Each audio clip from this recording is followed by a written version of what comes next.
สวัสดีครับท่านผู้ชมวันนี้รายการเกษตรวัดพระหินเพื่อชีวิต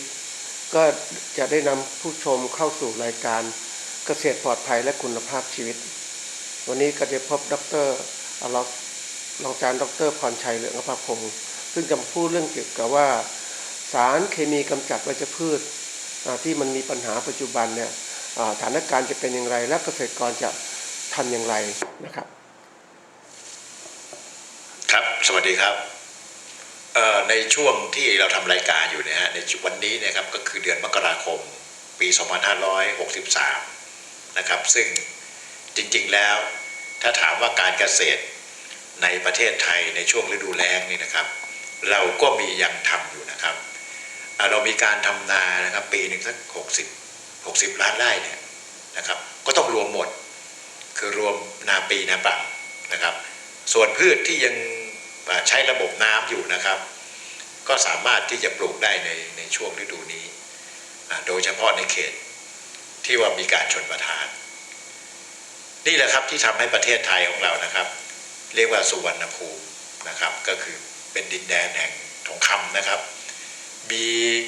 ทรัพยากรเยอะมากนะครับเรามีผลไม้มีพืชกินตลอดปีในสมัยโบราณนะครับเราไม่จำเป็นต้องมีตู้เย็นนะครับแล้วเหมือนเรามีซุปเปอร์มาร์เก็ต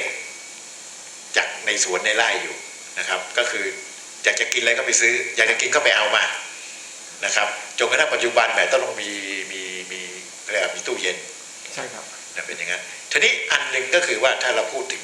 ประเทศที่เขาอยู่เหนือกับเราที่เขามีความลำบากมากคือเขาต้องทำกิมจิทำเกี๊ยมฉ่ายทำขนมปังเพราะว่าในฤดูหนึ่งเขาไม่มีอะไรกินมันหนาวนะอากาศมันไม่สามารถจะพืชพันธุ์มันทำอะไรไม่ได้ก็คือหมายความว่าอาจจะต้องมีโรงเรือนมีอะไรซึ่งต้นทุนก็สูงเพราะฉะนั้นประเทศไทยเนี่ยเรามีการปลูกข้าวทั้งปีเห็นไหมฮะเดี๋ยวนี้ปีหนึ่งก็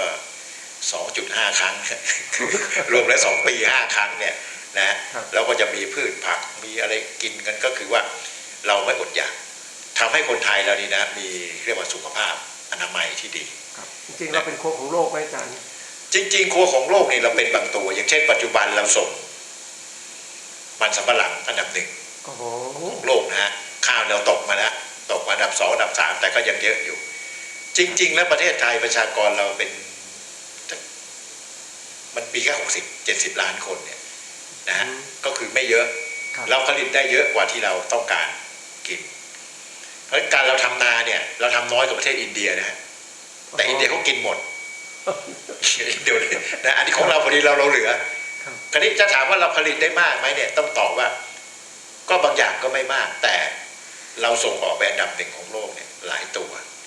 นะครับเราเป็นแหล่งพูดง่ายว่าแหล่งอาหารนะครับอุปโภคบริโภคนี่ของเราหมดทีนี้ถ้าเกิดว่าท่านที่ไม่ทำการเกษตรเนี่ยจะสงสัยว่าแล้วช่วงฤดูแล้งเนี่ยเกษตรกรนอนอยู่บ้านหรือเปล่าก็มีส่วนหนึ่งครับอาจารย์พิชัยเขาก็ต้องนอนอยู่บ้านเพราะไม่มีอะไรทำนะแต่อย่างพึ่งของอาจารย์นี่ก็มีทั้งปีมันต้องกินอาหารทั้งปีก็มีน้ำพึ่งให้กินทั้งปีแต่ว่าบางอย่างอาจจะต้องเป็นฤดูแต่ส่วนใหญ่แล้วเดี๋ยวนี้ถ้ามีระบบน้ำนะครับก็ทำได้ทั้งปีจะเห็นได้ว่าสมัยก่อนนะฮะเราทำข้าวเนี่ยเราต้องมีวันฤดูการทำนาเห็นไหมฮะเพื่อที่จะให้มันออกดอกเดี๋ยวนี้ไม่มีนะฮะข้าวไวแสงเดี๋ยวนี้ไม่มีปลูกแล้วปลูกเมื่อไหร่ก็ออกดอกได้การออกดอกนะฮะถ้าท่านที่เรียนทางด้านเกษตรมาเนี่ยจะรู้ว่ามันขึ้นอยู่กับแสงแดดด้วยอายุพืชแสงแดดแล้วก็พันธุกรรมเพราะฉะนั้นมันมีพืชบรรทัดบรรยาวที่เขาพูดกันเดี๋ยวนี้ไม่มีใครพูดถึงละเพราะว่าจะสั้นจะยาวมัน110 วันมันเก็บได้โดยเฉพาะข้าวนะฮะปรับปรุงพันธุ์ดีขึ้นแล้วปรับปรุงพันธุ์ดีขึ้นอันนี้ก็เกิดจากฝีมือที่พวกเรียนเกษตรเนี่ยฮะซึ่งไม่ค่อยมีใครอยากเรียนเนี่ยก็มาจากส่วนนี้นะฮะมาจากส่วนที่ทำให้มันเหมือนกับมีการพัฒนาเรื่องการเกษตรเพราะการเกษตรนี่มันคือใช้ในชีวิตประจำวันหนึ่งเนี่ย3 มื้อเลยขั้นแรกในวันหนึ่ง3 มื้อก่อนนะถ้าไปลาวแล้ว3 มื้อแปลว่า3 วันนะไทยคือ3 มื้อคือ3 มื้ออาหาร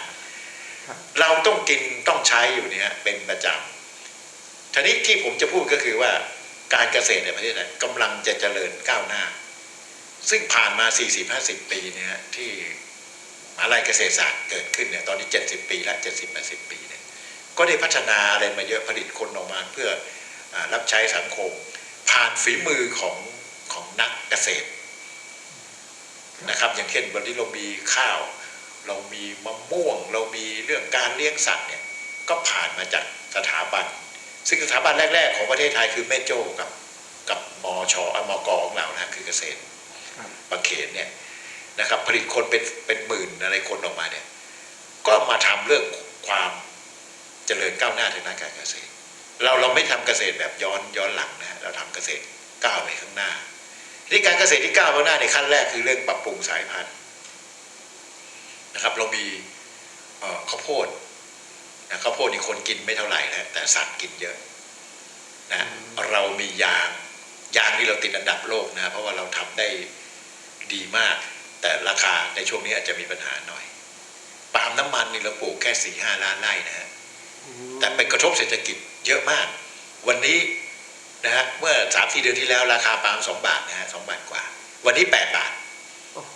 เงียบกันทุกหย่อมย่านะฮะอันนี้ก็เป็นเรื่องของภาวะหรือพฤติกรรมของพี่น้องเกษตรกรประเทศไทยเราเนี่ยเขาก็บอกว่าเหมาะที่สุดสำหรับทำการเกษตรเดี๋ยวท่านจะเห็นว่าเดี๋ยวนี้ข้าวปลูกได้ทั้งประเทศนะฮะแม้แต่วันนี้นะฮะเงาะก็มาอยู่ที่นี่แล้วนะครับทุเรียนก็มาอยู่แถวนี้แล้วมาอยู่ภาคเหนือนะก็คุยข่มกันอยู่ว่าของเราอร่อยกว่าของเขาอร่อยไหมอะไรอย่างเงี้ยยกตัวอย่างทุเรียนมาแล้วนะฮะยางพาราเนี่ยไปทั้งประเทศนะครับอันนี้ก็เป็นเรื่องของการพัฒนาเรื่องเทคโนโลยีนะครับที่เทคโนโลยีนี่มันคืออะไรฮะมันคือวิทยาศาสตร์มันไม่ใช่มาเป็นแบบที่เราเรียกว่าสมมุติศาสตร์นะฮะ หรือว่าไสยศาสตร์ผมก็ตั้งชื่อไปเรื่อยนะฮะคือหมายความว่ามันต้องมีที่มาวิทยาศาสตร์แปลว่าต้องพิสูจน์แล้วทำซ้ำมันก็ต้องเกิดขึ้นได้นะไม่ใช่มาบอกอันเนี้ยทำอย่างนี้แล้วใส่ไปเม็ดนึงเป็นอย่างนู้นอย่างนี้เนี่ยอธิบายไม่ได้เนี่ยไม่ได้เป็นวิทยาศาสตร์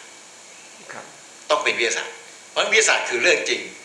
ถ้าเรียนตีโกนสมัยก่อนคือสตพครับซึ่งต้องพิสูจน์เนี่ยสิ่งที่ต้องพิสูจน์อันนี้วิทยาศาสตร์ต้องพิสูจน์เป็นความจริงเลยเป็นความจริงเพราะอาจารย์พิชัยจบวิทยาศาสตร์บัณฑิตผมก็จบวิทยาศาสตร์บัณฑิตมาเหมือนกันก็ต้องบอกว่าวิทยาศาสตร์คือความจริงอย่างอื่นจริงไม่จริงผมไม่รู้แต่วิทยาศาสตร์ต้องเป็นความจริงเดี๋ยวจะบอกว่าแหมไปดูถูกสาขาอื่นเขาวันนี้นี่เรามีเทคโนโลยีที่ก้าวไปไกลมากนะครับวันนี้อยู่ในยุคของการเกษตรที่เพิ่มผลผลิตและให้คุณภาพนะทุกอย่างนะครับอาจารย์เพราะวันนี้นี่เราทำผลผลิตให้ได้เต็มที่อ่ะเราบอกเฮ้ย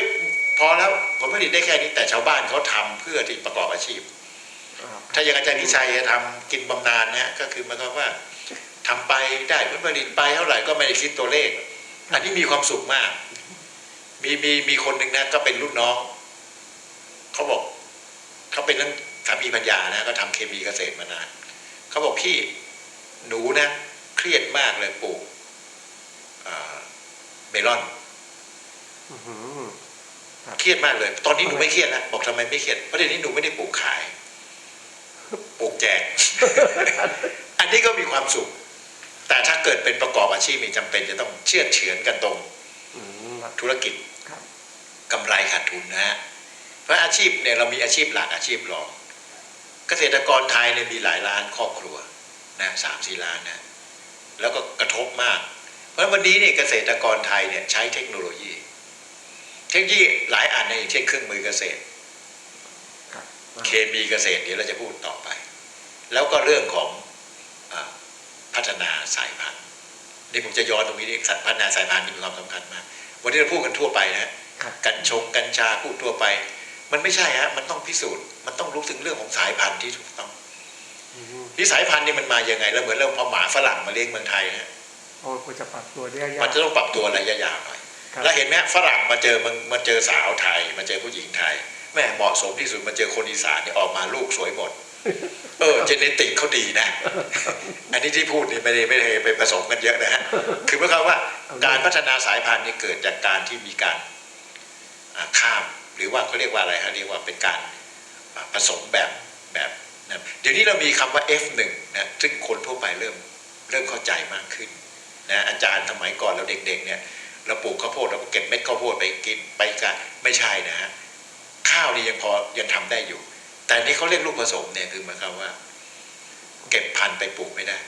ไม่ใช่เขาบังคับนะฮะธรรมชาติเขาสร้างมาอย่างนั้นจริงๆนะเมเดนนี่เป็นคนแรกเลยที่เอาแมลงวีมาผสมมันเป็นยังไง1:3:1เนี่ยเป็นอะไรก็คือเป็น F1 หลักพันธุกรรมด้วย เพราะหลักพันธุกรรมถ้า F2 ไปปุ๊บเนี่ยปัญหามันก็คือมันกระจายพันธุ์มันยังเป็นพันธุ์เดิมอยู่นะฮะแต่มันกระจายแล้วมันมีดีไม่ดีปนไปแต่พอเกษตรกรไปปลูกแล้วมีดี 50% เนี่ยทำไงไม่ได้เพราะจะไปโจมตีโอ้โหบริษัทนี่เขาเอาเปรียบประชาชนเม็ดเอาไปปลูกไม่ได้โดยตามธรรมชาติหลักการธรรมชาติซึ่งพระเจ้าให้มาแล้วเนี่ยก็คือว่ามันไปปลูกไม่ได้เพราะมันเป็นลูกผสมลูกผสมนะที่ว่าชั่วลูกพอชั่วหลานนี่ปลูกไม่ได้อันนี้ก็เกิดจากเรื่องของพันธุกรรมหรือว่าสายพันธุ์อีกอันหนึ่งคือเรื่องของการปลูกปฏิบัติถ้าผมเรียกภาษาไทยว่าเกษตรกรรมเนี่ยมันก็กลายเป็นหยาบไปหน่อยก็คือเทคโนโลยีการปลูกและผลิตเอาเขาว่ากันมี50-50แล้วกัน50คือมาจากสายพันธุ์เพราะฉะนั้นหมาก็ต้องหมาพันธุ์ดีก่อนคนก็ต้องคนพันธุ์ดีคนพันธุ์ไม่ดีปุ๊บกินยังไงมันก็ไม่โตเห็นไหมทั้งสองอันนี้เป็นเทคโนโลยีเกษตรนะเป็นเทคโนโลยีเพราะฉะนั้นถ้าเราปฏิเสธคำว่าเทคโนโลยีเราก็ไม่ต้องทำแล้วก็หยุดการทำแบบในเชิงนี้แต่ถามว่าเกษตรกรต้องการเทคโนโลยีไหมต้องการประชาชนต้องการเทคโนโลยีเกษตรกรต้องการมากกว่าเพราะว่าลดต้นทุนหรือทำให้เขาได้ผลผลิตได้เต็มที่เราผ่านยุคมาที่ว่ายุคปฏิวัติเขียวนะฮะโดยที่เราใช้รถเห็นไหมเมื่อก่อนคนเราใช้จอบใช้เสียมเดี๋ยวนี้พอปุ๊บก็มีรถเข้าไปปฏิวัติมีเครื่องมือเกษตรเข้าไปเราผ่านยุคนั้นเข้ามาแล้วยุคนี้ก็เป็นยุคของเรื่องของการใช้สารพอผมพูดสารเคมีเนี่ยบางคนต่อต้านความจริงสารเคมีเนี่ยคือสิ่งที่อยู่รอบกายเราทั้งหมดเป็นเคมีนะในรอบกายเราก็มีเคมีกับฟิสิกส์ครับฟิสิกส์เนี่ยอาจารย์จะอยู่จะโดดขึ้นมาสูง10 เมตรเนี่ยไม่ได้เห็นไหมเป็นฟิสิกส์นะฟิสิกส์กับภาษาไทยก็เรียกว่าฟิสิกส์ถูกไหมฮะโลกมันหมุนยังไงมันน้ำขึ้นน้ำลงอะไรมันก็เป็นเกี่ยวกับเรื่องเคมีกับเป็นเรื่องของฟิสิกส์นี่เคมีคือเรื่องของธาตุทีนี้เคมีในเกษตรก็คือมีธาตุอาหารถ้าในพืชนี่ก็มีธาตุอาหารนะธาตุอาหารนี่นะในพืชเนี่ยต้องการสมมุติต้องการ16 ตัวแล้วบอกมี8 ตัวได้ไหมไม่ได้นะต้องมีครบแต่จะมีมากมีน้อยเราก็ได้ยินทั่วไปครับว่า NPK หรือเขาเรียกว่าปุ๋ยหลักหรือปุ๋ยหลักก็คือว่า15ปุ๋ยสูตรเสมอยกตัวอย่างแล้วก็จะมีตัวอื่นไล่ไปจนกระทั่งโบรอนเนี่ยประชาชนยังแทบจะไม่อยากรู้จักเลยว่าโบรอนคืออะไรเห็นไหมโบรอนเนี่ยนิดเดียวใช้นิดแต่ต้องใช้มันเหมือนมนุษย์เนี่ยขาดไอโอดีนไม่ได้ในช่วงชีวิตเราเนี่ยเรากินไอโอดีนไม่เยอะนะนิดเดียวแต่ขาดไม่ได้เพราะธาตุอาหารแปลว่ากินใช้ขาดไม่ได้แต่จะมากจะน้อยว่าไปอย่างทีนี้มาถึงเรื่องที่กำลังคิดอยู่ปัจจุบันก็คือคำว่ามีคนรังเกียจมากคำว่าเคมีนะก็คือเกษตรเคมีมันก็สวนทางนิดหนึ่งนะเขาก็จะเป็นเกษตรอินทรีย์อะไรพวกนั้นขึ้นมาซึ่งอินทรีย์สุดท้ายก็เป็นเคมีนะฮะทีนี้ถ้าถามว่าความปลอดภัยเกิดขึ้นยังไงก็เชิญไปคุยกันเองแต่เคมีเนี่ยมีความสำคัญคือ NPK อะไรไปเรื่อยๆนี่คือเคมีนะฮะพืชต้องการและพืชต้องการการคุ้มครองพืชมันก็เหมือนตัวอื่นมันก็ถูกรังแกนะมันก็มีคนอื่นมาข่มมันก็มีแมลงมากินอาจารย์จบแมลงมาเนี่ยแมลงช่วยได้ผึ้งก็ช่วยแต่แมลงอีก1%นี่มันไม่ช่วยนะมันจะกินเราอย่างเดียวตั้งแต่ตะกะแตนมาจนกระทั่งหนอน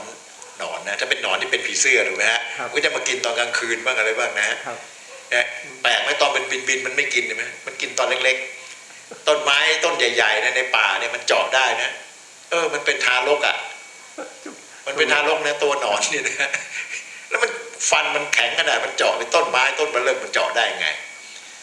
ทีนี้วันนี้เรามีเรื่องกันหนึ่งที่พูดกันมาหลายตอนว่าเขาไม่อยากให้ใช้คือเป็นเรื่องของเคมีเกษตรสาร3 ตัวนี่นะฮะที่เขาเรียก3 สารเนี่ยนะบางเด็กก็ใช้กันติดปากแล้วว่า3 สารคือสารชั้นต้นสารดีกาอะไรไม่ใช่นะคือ3 สารคือสาร สารที่ใช้ในเคมีเกษตรบ้านเรานี่ใช้ประมาณไม่ถึง100 ตัวนะฮะที่ใช้อยู่ก็มาในเรื่องของโรคแมลงแล้วก็วัชพืชครับแต่ว่าเขารวมหมดคือเขารวมเรื่องปุ๋ยด้วยทีนี้ไอ้เรื่องพวกนี้นะมันเป็นเรื่องของปากท้องของเกษตรกรก่อนเลยอันนี้ก่อนนะฮะแล้วสุดท้ายก็คือเป็นปากท้องของประชาชนเราต้องการสิ่งที่ดีๆถูกๆนะคุณจะผลิตยังไงเรื่องของคุณแล้วกันอย่างนี้แต่คุณต้องทำให้ดีๆให้ฉันเกษตรกรก็เกิดความลำบากเพราะว่าต้องสู้กับสิ่งที่เป็นศัตรูพืชนั่นคือวัชพืชและแมลงวันนี้3 สารก็ยังพูดกันอยู่ซึ่งเขาก็กำหนดไว้แล้วว่าเดือนมิถุนาเนี่ยนะฮะปี63เนี่ยก็จะเลิกการใช้หยุดการใช้ห้ามใช้ใครมีในครอบครองก็ผิดกฎหมายนะครับ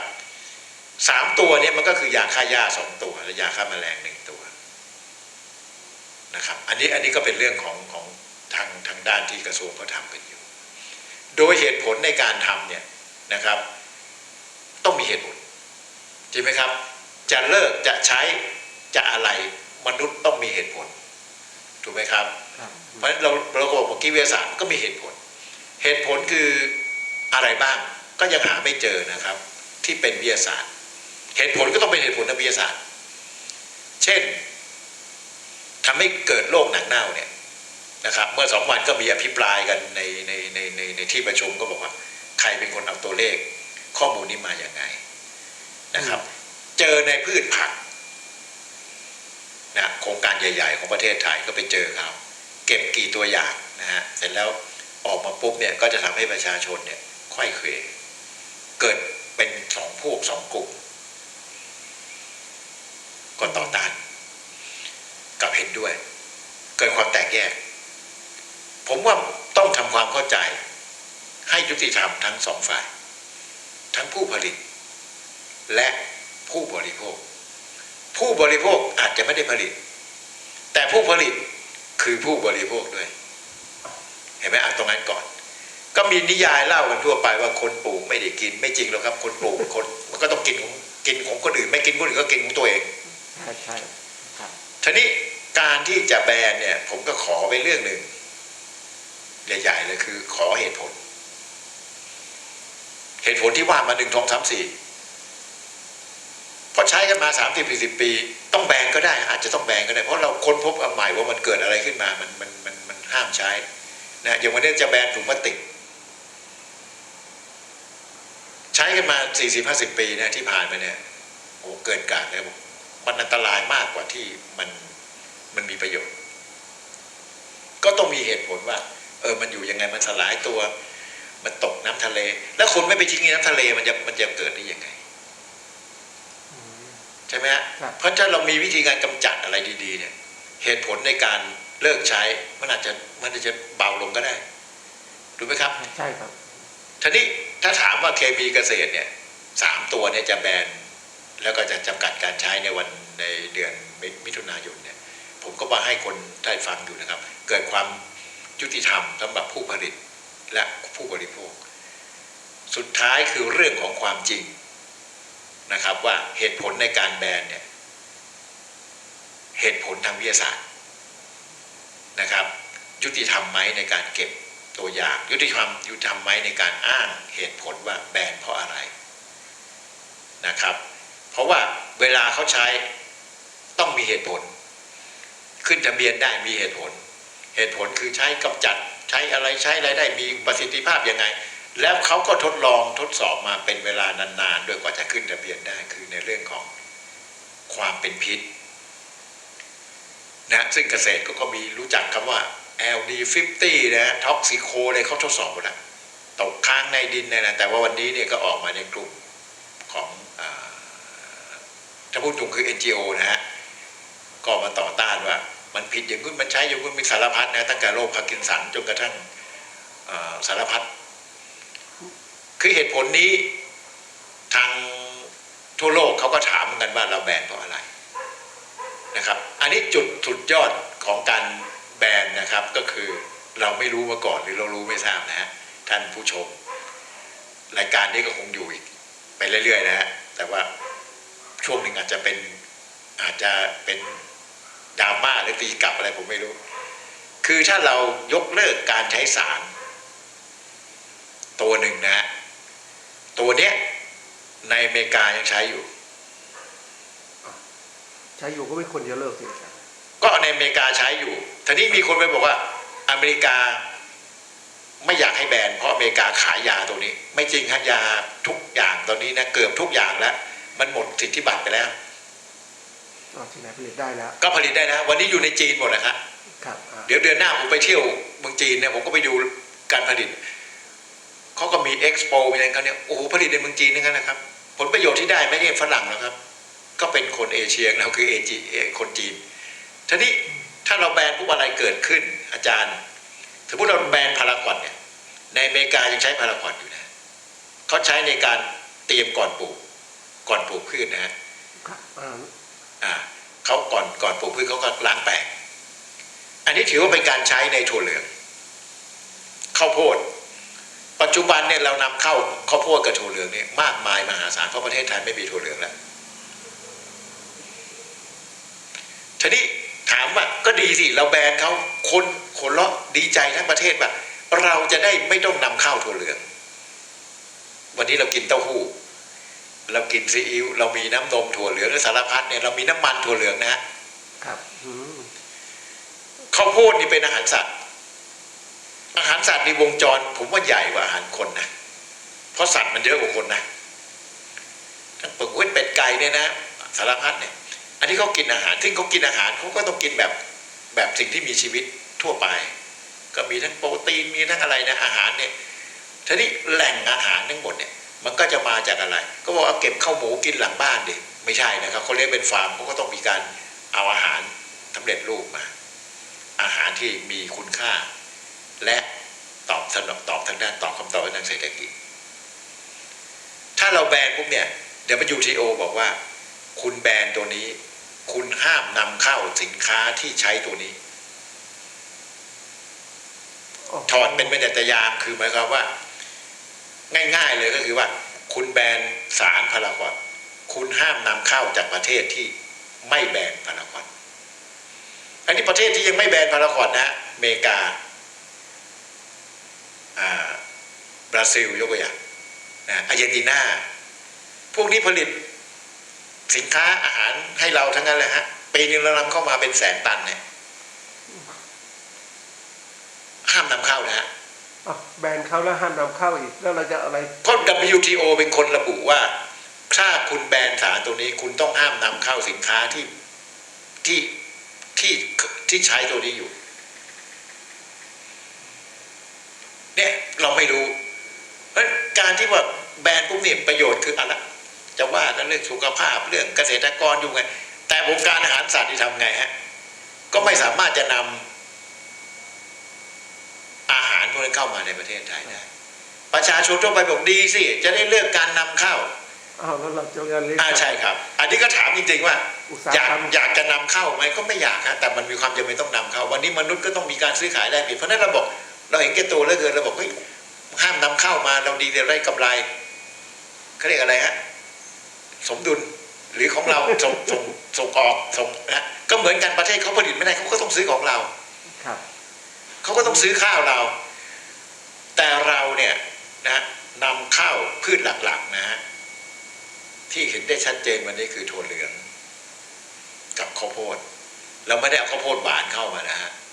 เราเนี่ยกลับส่งข้าวโพดหวานออกไปต่างประเทศด้วยซ้ำไปแล้วซื้อข้าวโพดเลี้ยงสัตว์เข้ามาเราซื้อข้าวโพดเลี้ยงสัตว์เข้ามาจะเป็นสมัยก่อนนะที่เราปลูกกันเกิดข้าวโพดในประเทศไทยมีวงจรใหญ่แล้วปลูกไม่พอใช้แล้วครับในประเทศไทยแล้วในอเมริกามีการพิสูจน์ไหมว่ามันมีสารตกค้างจริงไหมอาจารย์ที่ว่ากันคือถ้ามีเนี่ยฝรั่งมันจะยอมเหรอผมว่ามาตรฐานเขาเนี่ยมากกว่าคนไทยนะใช่จะไปว่าเขาบอกเราไปจบเมืองนอกมาแล้วไปเชียร์เขาผมว่าเขาเนี่ยละเอียดยิบนะเขาออกมาละเอียดยิบแล้วก็เขาเป็นแหล่งกำเนิดของวิทยาการเรื่องนี้ด้วยซ้ำไปเรื่องความปลอดภัยเรื่องวิทยาศาสตร์เพราะฉะนั้นเขายังใช้อยู่เนี่ยนะเรื่องว่าปลอดภัยก็ไม่ทราบแต่ถามว่าแล้วเราไปดูประเทศที่มันล้าหลังหน่อยไม่รู้ประเทศไหนนะฮะเขาบอกเขาไม่ใช้ในตะวันออกกลางเนี่ยคุณจะไปบอกโอ้มันดีอย่างเลยก็ตะวันออกกลางมันไม่ได้ปลูกข้าวโพดเอง เอาตัวอย่างจากประเทศไหนมันเป็นตัวอย่างนี่มันต้องดูนะอาจารย์ ครับมันต้องวิทยาศาสตร์ไงฮะ อืม ต้องเป็นตัวเลขจริง วันนี้คือมาพูดลอยๆแล้วเนี่ยก็เกิดความเสียหายต่อพี่น้องเกษตรกร ไปโทษเกษตรกรใช้ผิดใช้เยอะใช้ไม่ถูกเวลา แล้วไปว่าใช้เกษตรกรไม่ฉลาดอีกผมว่าจะดูถูกเกษตรกรมากไปนะอย่าดูถูกว่าอย่าดูหมิ่นชาวนาเหมือนดั่งตาสีนะวันนี้คือทราบไหมครับว่าวันหลังจากที่เราแบนแล้วเนี่ยเราไม่สามารถจะนำเข้าได้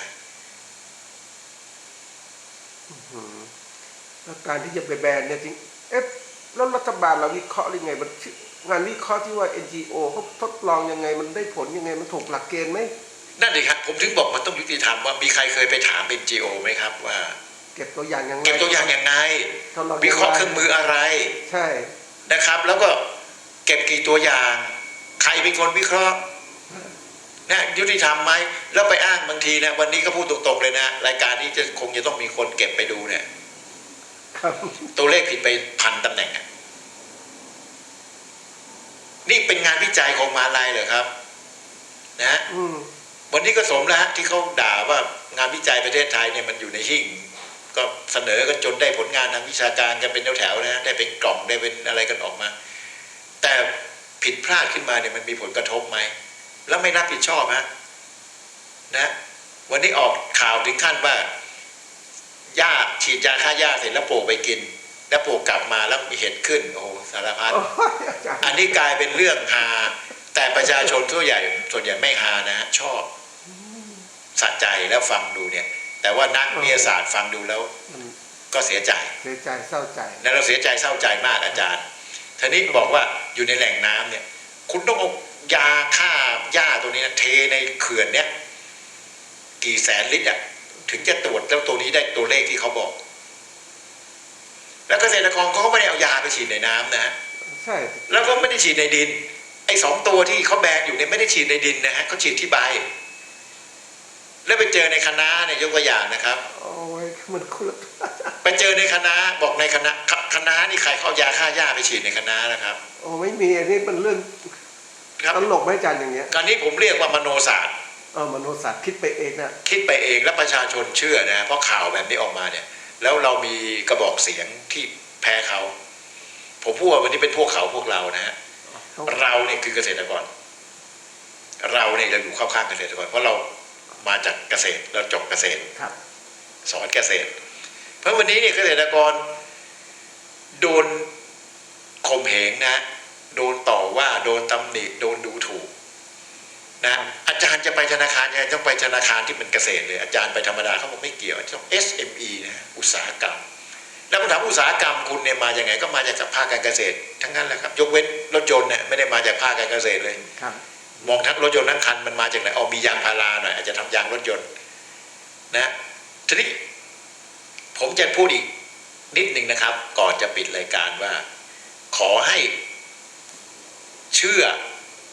และฟังในสิ่งที่มีเหตุผลทางวิทยาศาสตร์นะครับที่ไม่เชื่อหรือจะเชื่อก็แล้วแต่ในเรื่องของหนึ่งเนี่ยโรคที่เกิดขึ้นมาจากการใช้สารตรงนี้อยู่สารพัดโรคนะฮะตกค้างในดินตกค้างในพืชนะครับหนังเน่านะครับน้ำดื่มนะครับสารพัดเนี่ยทำให้วงจรเกษตรเราเสียหายซึ่งตอนต้นรายการผมเปิดแล้วว่าเราจำเป็นต้องผลิตเพราะเพื่อผู้บริโภคเพื่อการอยู่รอดของเกษตรกรเพื่อเศรษฐกิจของประเทศไทยนะครับและประเทศไทยเราก็ผลิตได้ทั้งปีนะครับเราไม่น้อยหน้าเหนือต่างชาติอะไรกับประเทศอื่นก็แล้วเหมือนเราเก่งกว่าประเทศอื่นนักวิทยาศาสตร์เราเก่งแต่วันนี้เนี่ยถ้ามีตัวนี้เกิดขึ้นมาแล้วผลสุดท้ายเกิดขึ้นคืออะไรก็โปรดติดตามนะครับหลังจากมิถุนา2563ไปแล้วเนี่ยถ้ามันเป็นจริงอย่างที่ท่านทั้งหลายเขาเสนอให้ยกเลิกการใช้เนี่ยผลกระทบที่ตามมามันไม่ใช่เป็นเรื่องที่พี่น้องเกษตรกรที่ปลูกข้าวโพดเขาขาดทุนหรือเขาเลิกปลูกมันจะมีผลกระทบอีกยาวไกลนะครับซึ่งขอว่าฟังรู้ด้วยเหตุผลแล้วเกษตรกรเราก็จะมีความสุขวันนี้ผลผลิตดีราคาดีเกษตรกรมีรายได้ขับเคลื่อน ทุกอย่างนะครับเพราะว่าพื้นฐานประเทศไทยคือตรงนี้วันนี้ถ้าเกิดข้าวโพดอะไรราคาดีพูดเศรษฐกิจก็จะขับเคลื่อนได้เพราะว่ารากหญ้าของประเทศไทยคือพี่น้องเกษตรกรนะครับพบกันคราวหน้าครับ